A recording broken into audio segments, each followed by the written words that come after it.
बिस्मिल्लाहिर्रहमानिर्रहीम। आज हम डिस्कस करने जा रहे हैं physiological functions of thyroid hormone, जिसमें थायराइड हार्मोन के कुछ आ जाते हैं जनरल इफ़ेक्ट्स हम डिस्कस करेंगे और कुछ जो है वो सिस्टेमिक इफ़ेक्ट्स की बात करेंगे। जैसे कि हम लोग इसके इफ़ेक्ट्स देखेंगे CVS के ऊपर, CNS के ऊपर, हम देखेंगे रिस्पिरेशन के ऊपर, GIT वगैरह के ऊपर, ठीक है।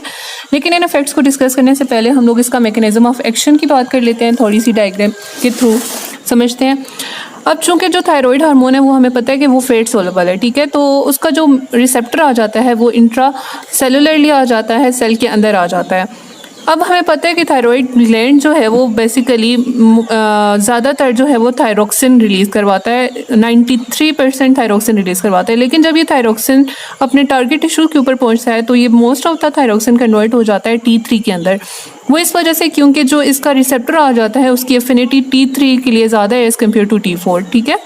अब ये T3 जो है अपने रिसेप्टर के साथ बाउंड करता है। ये रिसेप्टर रेटिनॉइड एक्स रिसेप्टर के साथ मिलकर हीट्रोडायमर बना देता है और देन ये जाके स्पेसिफिक जीन्स के साथ लगते हैं, लाइक थायराइड हार्मोन के रिस्पॉन्स एलिमेंट के साथ, और उनकी एक्टिवेशन करवाएंगे, प्रोमोटर रीजन को वो स्टिमुलेट करवाएंगे, जीन की ट्रांसक्रिप्शन इंक्रीज होगी और उससे मैसेंजर RNA वगैरह बनेगा। मैसेंजर RNA देन दोबारा से साइटोप्लाज्म में जाएगा। साइटोप्लाज्म में जो है वो एंडोप्लाज्मिक रेटिकुलम के ऊपर राइबोसोम्स लगे होते हैं जहाँ पे ट्रांसलेशन का प्रोसेस होता है और बहुत से प्रोटीन्स की सिंथेसिस होती है। अब ये प्रोटीन्स जो हैं, ये डिफरेंट तरह के प्रोटीन्स आ जाते हैं, कुछ स्ट्रक्चरल प्रोटीन्स आ जाते हैं, कुछ एंजाइम्स आ जाते हैं, कुछ ट्रांसपोर्ट प्रोटीन्स आ जाते हैं, जिनके हर टिश्यूज़ के ऊपर डिफरेंट रोल आ जाते हैं। जैसे कि जो स्ट्रक्चरल प्रोटीन है वो ग्रोथ के अंदर इंपॉर्टेंट रोल अदा करेंगे। जो हमारे एंजाइम्स वगैरह हैं या आयन ट्रांसपोर्ट के प्रोटीन्स हैं वो बेसिकली मेटाबॉलिज्म वगैरह को इन्हांस करेंगे। वन बाय वन हम लोग इन सब इफ़ेक्ट्स को डिस्कस करेंगे। अब हम वन बाय वन करके जो है इसके रोल्स की बात करते हैं थायराइड हार्मोन के। सबसे पहले तो जनरलाइज्ड इफेक्ट हम लोग देख लेंगे, ठीक है। जितने भी टिश्यूज़ आ जाते हैं हमारी बॉडी के अंदर, उन तमाम के तमाम टिश्यूज़ की मेटाबॉलिक एक्टिविटीज़ को इन्हांस कर लेता है, यानी कि उनकी एनर्जी प्रोडक्शन का काम हो गया या फिर बायोकेमिकल रिएक्शंस जितने भी हो रहे होते हैं सेल्स के अंदर, टिश्यूज़ के अंदर, उसको इन्हांस कर लिया। अब अगर मेटाबॉलिज्म इन्हांस करवाना है तो उसके लिए ऑफ कोर्स ही बात है कि मशीनरी वगैरह भी चाहिए होती है। जैसे कि माइटोकॉन्ड्रिया चाहिए जो कि power house of the cell है, उससे एनर्जी प्रोवाइड करनी है। इस मेटाबॉलिज्म अगर इन्हांस हुई है तो उसके लिए एनर्जी भी चाहिए ताकि ये डिफरेंट प्रोसेसेस जो है वो चल सकें। साथ में जो है वो पम्प्स वगैरह भी चाहिए होंगे जो कि आयंस को ट्रांसपोर्ट कर सकेंगे। उसके अब ये दोनों प्रोसेसेस क्या करेंगी, सेल की मेटाबॉलिक एक्टिविटी को इंक्रीज़ करेंगी, जिसकी वजह से हीट प्रोडक्शन ज़्यादा होगी और बॉडी का मेटाबॉलिक रेट जो है वो इंक्रीज़ कर जाता है। हाइपरथायरॉयडिज्म में ऑलमोस्ट 60 to 100% इंक्रीज़ कर जाता है, जबकि हाइपोथायरॉयडिज्म के अंदर ये जो है वो 40 to 50% जो है नॉर्मल से कम हो जाता है। सेकेंडली आपने बात करनी है ग्रोथ की, ठीक है।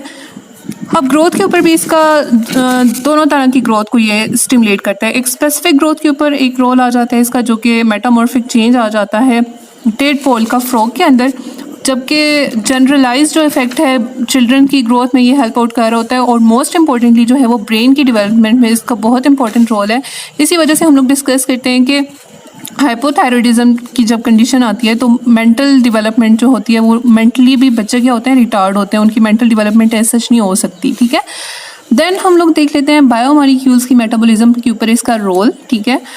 कार्ब्स की सबसे पहले बात करते हैं। अब आप लोगों ने ये जो बायोमॉलिक्यूल्स की मेटाबॉलिज्म की बात करनी है ना, अब चूंकि इसने हर सेल की जो है वो मेटाबॉलिक एक्टिविटी हर लिहाज से इंक्रीज़ करवाई है, तो उसकी एनाबॉलिज्म और कैटाबॉलिज्म, मेटाबॉलिज्म हम लोग दोनों उसको कहते हैं ना कि कैटाबॉलिक प्रोसेस और इसमें एनाबॉलिक प्रोसेस दोनों आ जाते हैं। तो इसने कैटाबॉलिज्म भी इन्हांस करवाई और एनाबॉलिज्म भी इन्हांस करवाई, ठीक है। तो ग्लाइकोलिसिस होगी, ग्लूकोनियोजेनेसिस होगी, इन सब चीज़ों को जो है इसने इन्हांस करवा देना है। फैट्स के केस में भी इसने इसी तरह से करना है कि लिपोलाइसिस वगैरह को इन्हांस करवानी है। फैट्स वगैरह को जो है वो रैपिडली जो है वो मोबिलाइज करवाना है एडिपोज टिश्यूज से और एनर्जी के लिए यूटिलाइज करवाना है। प्रोटीन्स की भी इसके ओवरऑल मतलब अगर हम लोग मेटाबॉलिज्म में बात करें ना इन हर मॉलिक्यूल्स के ऊपर, तो ओवरऑल इसका जो है वो कैटाबॉलिक रोल आ जाता है इन मॉलिक्यूल्स के ऊपर। सेकेंडली फैट में आप लोगों ने एक और बात याद रखनी है कि जो टैग्स आ जाते हैं, फॉस्फोलिपिड्स आ जाते हैं और कोलेस्ट्रॉल वगैरह आ जाता है, उसको इसने प्लाज्मा के अंदर से कम करना है। वो किस तरह से कि थायराइड हार्मोन जैसे ही जाके लिवर के ऊपर एक्ट करता है ना, तो ये LDL रिसेप्टर्स का लेवल जो है वो लिवर के ऊपर इन्हांस कर देता है। जब LDL रिसेप्टर्स जो है वो ज़्यादा एक्सप्रेस होना शुरू कर देंगे तो ये LDL को जो है वो ज़्यादा से ज़्यादा लिवर के अंदर लेके जाएगा, और चूँकि हमें पता है कि LDL जो है वो ट्रांसपोर्ट कर रहा होता है कोलेस्ट्रॉल टैग्स वगैरह को, तो LDL जो है लिवर ले लेगा और फिर उसके बाइल के थ्रू जो है वो एक्सक्रीट कर देगा। इस तरह से जो है वो प्लाज्मा के अंदर इन तीनों चीज़ों का लेवल जो है वो कम हो जाएगा। अब हमें पता है कि ये जो कोलेस्ट्रॉल का लेवल अगर ज़्यादा हो हमारी बॉडी के अंदर तो एथेरोस्क्लेरोसिस के चांसेस बढ़ जाते हैं।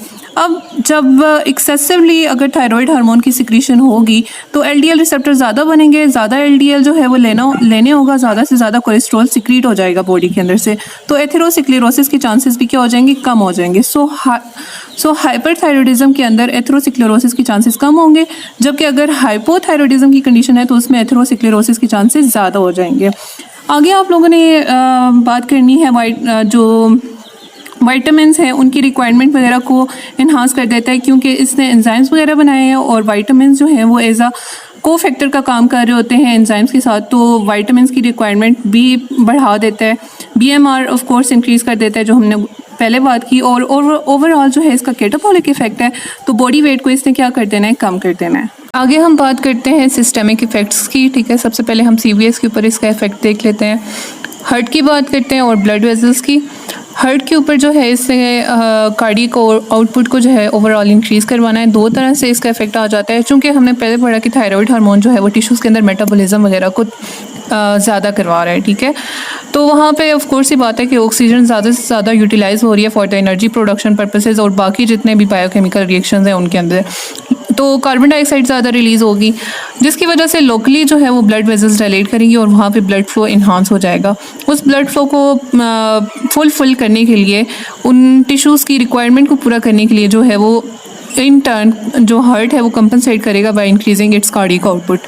सेकेंडली जो है वो डायरेक्टली भी थायराइड हार्मोन जाके हार्ट सेल्स की एक्साइटेबिलिटी को इंक्रीज़ करवा रहा है, वहाँ पे भी ऑफ कोर्स हार्ट सेल्स की मेटाबॉलिज्म को भी इन्हांस करवा रहा है। जब इसका मेटाबॉलिक रेट इन्हांस होगा तो ऑफ कोर्स ये बात है कि इन सेल्स की जो पेस मेकर्स वगैरह आ जाते हैं ऐसे नोड वगैरह, तो उनकी एक्साइटेबिलिटी भी इन्हांस होगी, चूँकि उनका मेटाबॉलिज्म भी ज़्यादा हो रहा है। तो हमें क्या नज़र आएगा, पॉजिटिव क्रोनोट्रोपिक इफेक्ट नज़र आएगा और पॉजिटिव आइनोट्रोपिक इफेक्ट नज़र आएगा। यानी कि अब हार्ट जो है वो ज़्यादा तेज़ बीट करेगा, ठीक है। उसका हार्ट रेट अगर नॉर्मली जो है वो 72 है तो अब इंक्रीज़ होकर 80 to 90 हो जाएगा, ठीक है।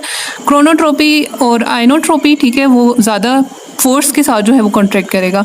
ये दोनों इफेक्ट्स भी जो है वो कार्डियक आउटपुट को इंक्रीज़ करने का काम करेंगे।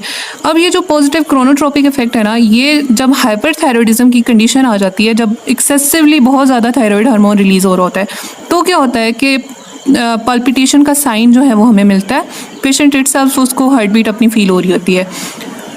अच्छा, नेक्स्ट बात जो आप लोगों ने देख लेनी है कि हाइपरथायरॉयडिज्म के अंदर कार्डियक आउटपुट नॉर्मल से 60% ज़्यादा हो जाता है, जबकि हाइपोथायरॉयडिज्म के अंदर जो है वो नॉर्मल से 50% तक जो है वो कार्डियक आउटपुट कम हो जाता है। सेकेंडली हम बात करते हैं ब्लड वेसल्स के ऊपर इसका इफेक्ट की, ठीक है। ब्लड वेसल्स के ऊपर ओवरऑल आपने याद रखना है कि मीन आर्टीरियल प्रेशर जो है वो नॉर्मल रहता है। अब ये जो दो कंडीशंस हैं ये हम बात